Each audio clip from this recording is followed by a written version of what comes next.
வணக்கம், நான் உங்கள் சந்திரமோகன் வீணை அகாடமியிலேருந்து டிஎன்பிசி குரூப் 4 எக்ஸாமில் மேக்ஸில் 25 எடுக்க வைக்கிறதுக்காக ப்ரீவியஸ் இயர் கொஷினில் இருக்க ஒவ்வொரு கொஷின் நம்ம ஒர்க் அவுட் பண்ணிக்கிட்டு இருக்கோம். ஸோ இப்போ என்ன கொஷின்ஸை நம்ம ஒர்க் அவுட் பண்ண போகிறோம்னா, மீச்சிறு பொது மடங்கு, அதாவது எல்சிஎம் மீசிமான்னு சொல்லுவாங்களே, அந்த இதை நம்ம பண்ண போகிறோம்.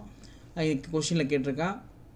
இப்போ என்ன கேட்டிருக்கான், மீசிமானால் இருக்கிறதுலே அதிகபட்சம் அப்படின்னு பார்க்க போகிறோம். இப்போ இங்கே 9, இங்கே 12, இந்த 9க்கும் 12க்கும் எல்சிஎம் எடுக்க போகிறோம். அப்போ எடுத்தோன்னா 3 ஆயப்படில் வைக்கலாமா? 3 9, நான் 3 12.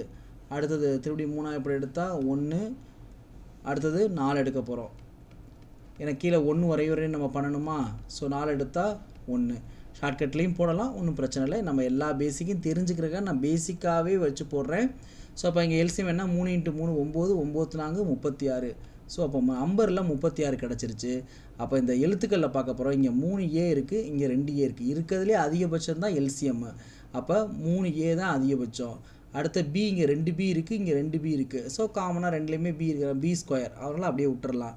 இங்கே 2C இருக்குது, இங்கே 2C இருக்குது. இதுலேயும் ரெண்டுமே காமனாக இருக்குது, பொதுவாக இருக்குது. அதனால் C²னே போட்டுக்கலாம். ஸோ அவ்வளோதான் ஆன்சர். அப்போ 36 A³ B² C².